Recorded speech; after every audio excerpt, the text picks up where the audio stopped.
I'm delighted to welcome Peter Neyroud to our launch. Peter is the co-chair of the Crime and Justice coordinating group within Campbell. He is a lecturer in evidence-based policy, or policing, I should say, in the Jerry Lee Centre for Experimental Criminology at the Institute of Criminology in Cambridge. And his research is focused on randomised control trials in policing, and he has served for 30 years as a police officer and was the Chief Constable in Thames Valley and also the CEO of the National Policing Improvement Agency. So without further ado, Peter, you're very welcome and thank you very much. Thank you.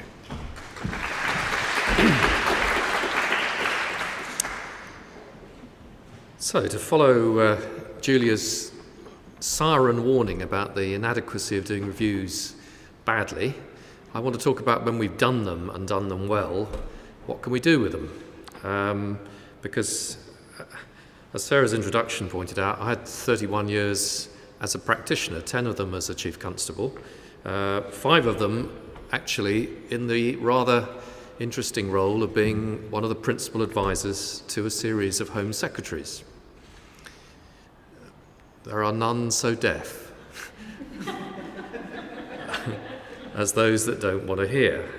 And a kind of priceless systematic review moment was sat in the office of one of those Home Secretaries, which will remain nameless for the moment, and there was a discussion about whether to continue to put money into CCTV, into closed-circuit camera technology. The senior civil servant who was leading the discussion was trying to suggest that there was no evidence about whether they worked or not, and rather fortuitously someone had told me that this was the discussion that was about to take place. So I had, hot off the press, received the first systematic review on the subject by Campbell on CCTV, by David Farrington and colleagues, which said, actually, it's not a strong effect, but there's something here. And by the way, there's a whole series of other questions you perhaps should ask, which is not just whether they prevent crime, but whether they improve detection and a range of other questions. So after we got past the moment where the Home Secretary said, but we've spent 400 million on this, where is the evidence? I was able to flourish a copy of the evidence. Probably not strong enough to justify the expenditure of 400 million, but given that there were other research questions that needed to be asked, it did produce a sense of palpable relief from the Home Secretary, and indeed a desire to go back into the House and make the case to argue, which at least was pushing in the right direction. And I think that there's a kind of realism as well. Julia was being realistic about what you can achieve by doing systematic reviews, provided that you do them properly, because frankly you can get any result you want if you don't. It is also important to be realistic about what you can achieve by using the systematic reviews in the policy and the practice context. But I mean, the first one is it's a baseline of the state of knowledge. It's important to emphasise it's a baseline of the state of knowledge at the time the review was done, and there's an important part of Campbell's work and the work of centres like this in volunteering to update reviews that have been done, because what's interesting about Julia's graphs is that the number of RCTs and high quality studies are marching at the same speed as the systematic reviews, and therefore there's a gathering and escalating body of evidence out there that means you need to keep updating it. The second one is to identify future directions of research. Go back to the CCTV review. It highlighted that the strongest suit of CCTV was probably not in the prevention of crime. Just sticking a camera on a pole in a car park is not of itself going to reduce crime. But you only have to think of events over the last month or so on the mainland UK. The level of detection capability that cameras provided in serious terrorist instance, those are a very important adjunct of detection, and it's not just obviously for the most serious. It's also for nighttime economy assaults and other serious crimes as well. But they are also a starting point for policy development and a nudge on the directions that policy shouldn't go. For example, one of our clearest backfire systematic reviews is on Scared Straight.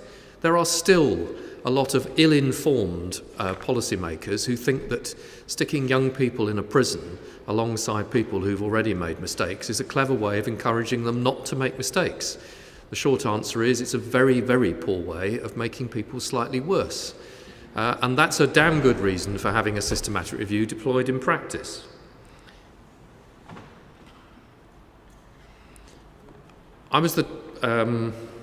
I took over as the chief executive of an organisation, I created an organisation called the National Policing Improvement Agency. Its aim was to improve policing, and it seemed to me that a very obvious early start on that was to actually find out what we knew. For a start, we had at that stage, and indeed still don't have, a full register of all the RCTs that have been conducted in policing. I have now built a register, but I now understand why nobody had undertaken it up to now. But we also we had a remarkably small number of systematic reviews at that stage, partly because we had so few studies. By 2005, when I started that work, there were only 60 RCTs that had been conducted in policing, internationally and worldwide, and most of them had been conducted in the United States, to which the argument is always, well, that's the United States, it's different. I suppose with the advent of President Trump, one could agree with that. Well, one would hope that it is, anyway. As a result of there being so few RCTs, round about 5,000 quantitative studies of policing by that stage. Therefore, it's not surprising there were less than 10 systematic reviews at that stage. But there was even with the numbers that we had at that stage, it was very obvious that there were very significant gaps. This is a quote from me actually, which is quoted in this particular article. The mine had been, as I said, barely dug. And my judgment was that with the increase of systematic reviews in policing, we could give a new impetus to policing research, not the least of which we could identify the areas where we were very clear that an intervention worked or didn't work and the extent to which it did, and potentially understand better the mechanisms and the ways in which we could increase the dosage and fidelity, the ways in which we get the treatment to work better on the ground. So I think I'm probably one of the largest single funders of Campbell, actually. I gave Campbell $600,000. Just like to mention that. Okay. And it was a bit of a leap of faith because, and this is a very important challenge for Paul and colleagues here, is what you say you're going to do, you have to do. And having been on the other side of the field, with the UK's National Audit Office saying, sorry, you did what? You gave an American NGO $600,000 and you've no idea when they're going to deliver it by. They were all right about it in the end, but it was an interesting auditing and accounting moment. And the second thing that goes with that is, what are you going to focus on? Because actually there's an incredibly important part of Campbell's work is in finding the key practitioners and getting them to tell you and then to own the research agenda on the systematic reviews. They are then far more likely, it seems to me, to want to deploy the knowledge that they've then gained by the systematic review in the field, as opposed to the more traditional model of researcher process, which is, I need a publication, I'll do a publication on something that interests me, I'll get it published somewhere that no one can find it, I'll get the citations, and that'll be the end of that. That is not an effective strategy for Campbell or for doing systematic reviews that will change the world. We, from NPIA, from my team, which basically took in all the chiefs and all the staff associations and bodies in policing in the UK, came up with a list of our priority hits. We wanted to know whether the following worked. Community policing, police legitimacy strategies, strategies to reduce illegal gun carrying, crime displacement, so i.e. if we did do hotspot strategies, did we just move crime round the corner? Focused deterrence and pulling levers, i.e. strategies where we drew other parties in to assist us in preventing crime. Interrogation methods that did not involve waterboarding and torture and all sorts of other exciting opportunities that were condoned by major nations. Stress management, i.e. were there mechanisms we could do to reduce the stress on our staff, and the use of DNA in crime investigations. Those were very big issues for the British Police Service and indeed for police services internationally at that stage. And this is a very inept way of summarising a very considerable and complicated reviews, but broadly speaking, and you'll notice there's a very subtle and sophisticated strategy here. If it's in green, it worked. And when you'll see the next phase, if it's in red, it didn't, okay? This actually is quite a good strategy with an audience of practitioners, I'd like to point out. And I can say that, and others can't, okay? Community policing increases legitimacy. There's a huge amount of nonsense talked by politicians in particular about community policing as a means of preventing crime. It's not great at preventing crime, but just think about the process of trying to encourage de-radicalisation in troubled, poor, immigrant, or indeed radicalised communities. One of the key things you need is to have a police service that is regarded as legitimate. Community policing is a fundamentally important strategy in achieving that, and the review confirmed that. Similarly, there are strategies that you can deploy to increase and enhance legitimacy, and that will improve confidence. You can, given that we've got a huge debate going on in London about rising levels of gun and knife crime, you can direct patrol and reduce gun and knife crime. That's a pretty good start of a 10 when you're starting to think about where do I go for the basket of strategies to try and tackle that problem. And it will not create a straightforward displacement. In fact, quite the opposite. You will end up with a diffusion of benefits. Similarly, you can take a focused deterrence and pulling levers approach and reduce crime. You can use an information gathering rather than the traditional methods of interrogation basically are not about information gathering, they're about putting pressure on the offender to admit an offence. That was what I was taught when I joined, and in the immortal words of my first detective sergeant, confinement brings confession, young man.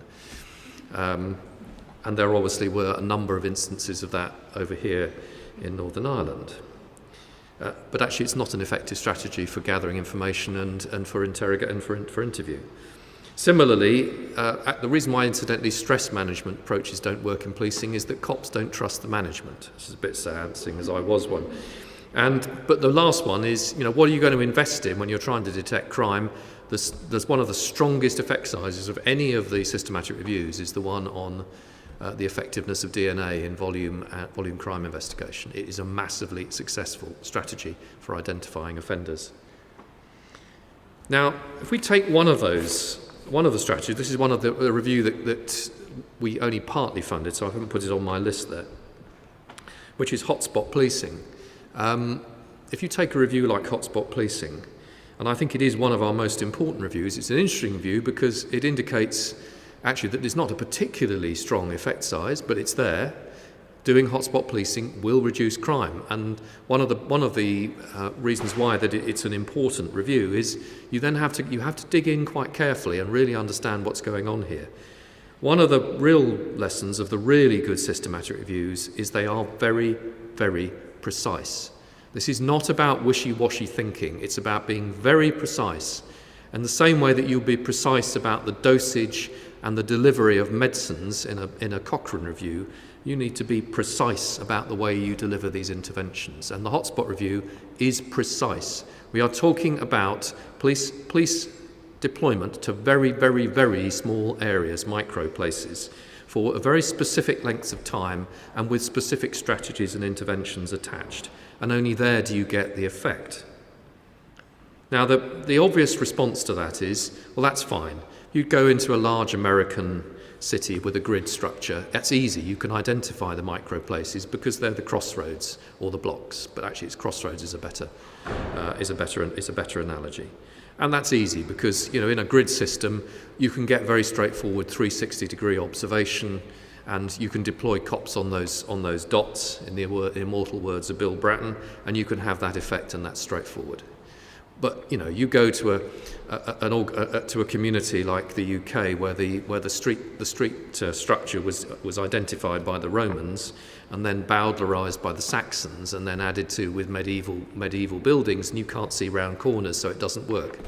No, it does. It works just as well, just differently. It also works, as we've demonstrated, in the market in Jaipur in India, where chain snatching in Jaipur happens in one tiny micro place in the corner of the market, to the surprise of the Indian police service that we were training at the time, because they deployed resources all around the edge of the market and not in the hotspot.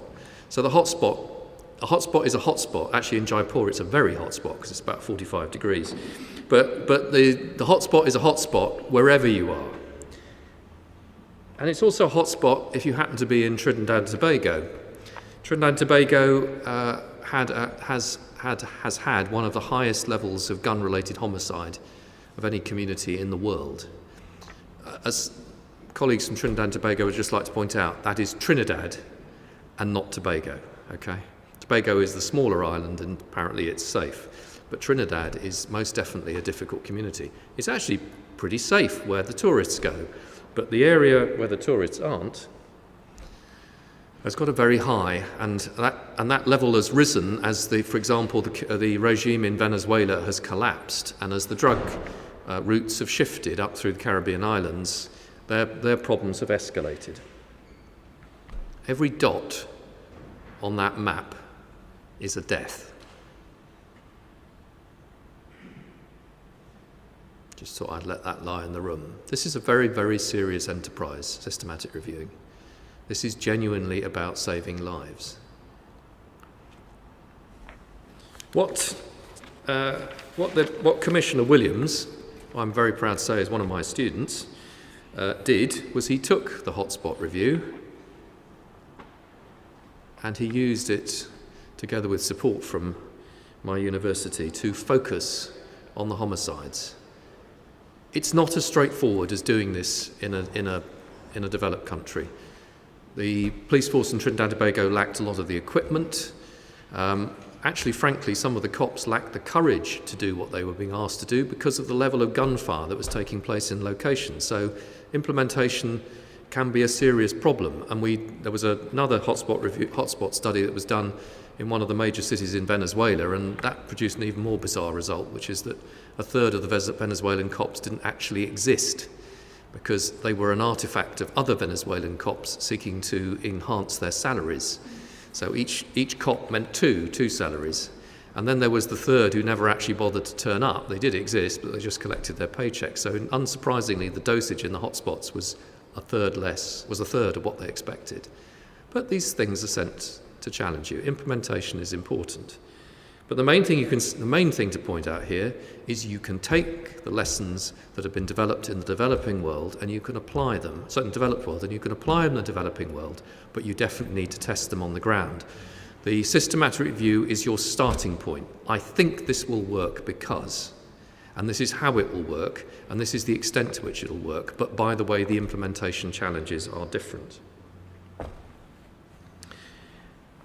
And then we come to another area which is complicated, and I'm picking up a point that Julia made, and that is that these issues of social issues, they keep coming round. There was a huge effort to promote pre-court diversions in the 1960s and 70s. In fact, most of the very early police RCTs were pre-court diversion RCTs, mostly carried out in the States, but actually there were also a couple in the UK at that stage as well.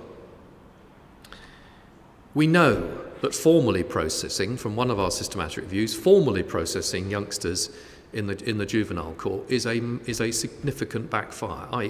And this is a very, very strong set of words from Petrosino and his colleagues.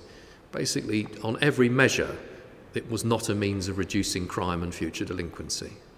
So we know the starting point is, we know that formal processing is not a good idea. Then you have to turn the case the other way around, and we used the Petrosino review as our justification, because doing experiments in the criminal justice system is no straightforward process. You are immediately, if you randomise the prosecution decision, going to break through the ethical barrier of equality of treatment in the criminal justice system. But if you start from the presumption, based on a systematic review, that what you're doing is probably doing harm, you're in a great place to start. There was a very important federal study in the States in 1981 that looked at the justification for experimentation in the criminal justice system, and the number one starting point is what we're doing doesn't work and it needs to be improved. And the systematic review in this case gave us the starting point of what we're doing doesn't work. Can we develop something better, and can we test it on the ground? And this is a summary of Operation Turning Point, which I can tell you took us 4 years to do it. It was a very complicated RCT.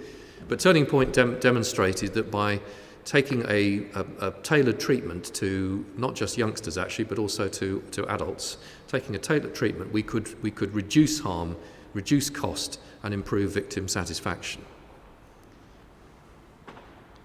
So with the benefit of the money from one of the funds from Jacobs, we're now embarked on turning the Petrosino question round the other way, which is what would work.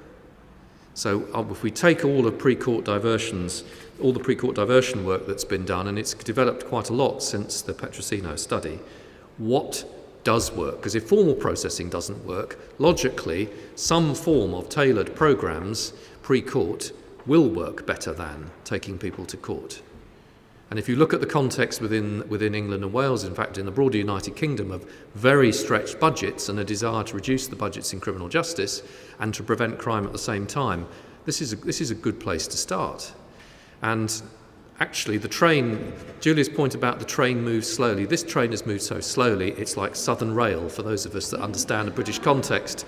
It's had more strikes and more stops than you could possibly imagine. But we are poised, post the election, for somebody to finally take a decision on the future shape of this world. As it happens, the train has been so slow, in this case, that the systematic review has caught it up. And we're now in a position to use the systematic review as one of the key documents. It will be reported in Stockholm in about a fortnight's time for the first time. However, there is another area where we've yet to do any systematic reviews. It's tricky. There are RCTs in this territory. You might be surprised to know there are quite a lot of RCTs in this territory. In fact, there are rather more RCTs than you might expect. It's just that for reasons of perhaps national security, or just they didn't work on my watch, there's been a remarkable reluctance to release them. However, I think the timing has come where the agencies, in fact I know from the conversations I've been having, that the agencies who are involved in this territory are extremely keen to take the techniques that we've adopted in crime and apply them to areas like de-radicalisation and preventing terrorism. And I can't think of an area where that process of doing systematic reviews could be described as more urgent. Because the danger of some of the interventions that we take in countering terrorism is that they do more harm than good. Witness the debate in the United Kingdom about the prevent strategy. Does it or doesn't it do more harm than good? Because if it's doing more harm than good, it's a very, very serious issue in view of what has been going on. With systematic knowledge, we stand a chance of bolstering our counter-terrorism and prevention strategies with evidence as opposed to opinion. And this is an area where opinion could well mean harm and could well mean doing things with a very significant backfire, which is not an area where you'd want to be doing that. If we really want to make systematic reviews that will change our world, we have to do it in territory which is a wee bit scary, where there will be, Julia's talked about publication bias. Believe you me, this is an area where publication bias is going to be a wee bit tricky. However, with goodwill, with good intent, and with some thoughtful work, Campbell, hopefully in the next month, will be moving into the territory of terrorism and security. And on that note, thank you.